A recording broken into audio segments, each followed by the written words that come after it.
தம்பி வந்து ஒரு 1 மந்த் மோல்டாக இருக்கப்போ 2 பேரும் வந்து மாற்றி மாற்றி ஈவினிங் அழுவாங்க. கேஸ் ஃபார்ம் ஆகிருக்கு கோலுக்கு பின்னால் தான் மேக்ஸிமம் அழுதுட்டு இருந்தாங்க. ஸோ நான் வந்து என்ன பண்ணேன் அப்படின்னு பார்த்தீங்கன்னா, ஜஸ்ட்டு ஒரு பேபி ஆயில் எடுத்துக்கோங்க. பேபி ஆயில் எடுத்துகிட்டு கொஞ்சமாக வந்து, அதாவது இந்த ஷேப்பில் ஸ்கொயர் ஷேப்பில் வந்து கண்டினியூஸாக நல்லாவே நீங்கள் வந்து மசாஜ் பண்ணலாம்.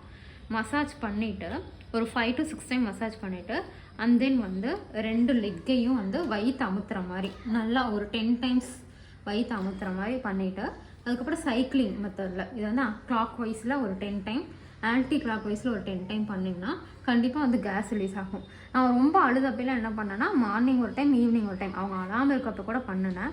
ஏன் இது நடக்குது அப்படின்னு பார்த்தீங்கன்னா, அப்போ வந்து அவங்க பெருசாக மூமெண்ட்டு பவுல் மூமெண்ட் வந்து இருக்காது வயிற்றுலேயும் சரி கால்லையும் சரி.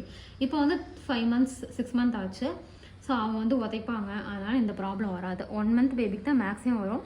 உங்கள் குழந்தை கோழிக்காக அழுதுட்டு இருந்தாங்கன்னா சீக்கிரம் சரியாயிரும். வீடியோ பிடிச்சிருந்தா சப்ஸ்கிரைப் பண்ணிக்கோங்க.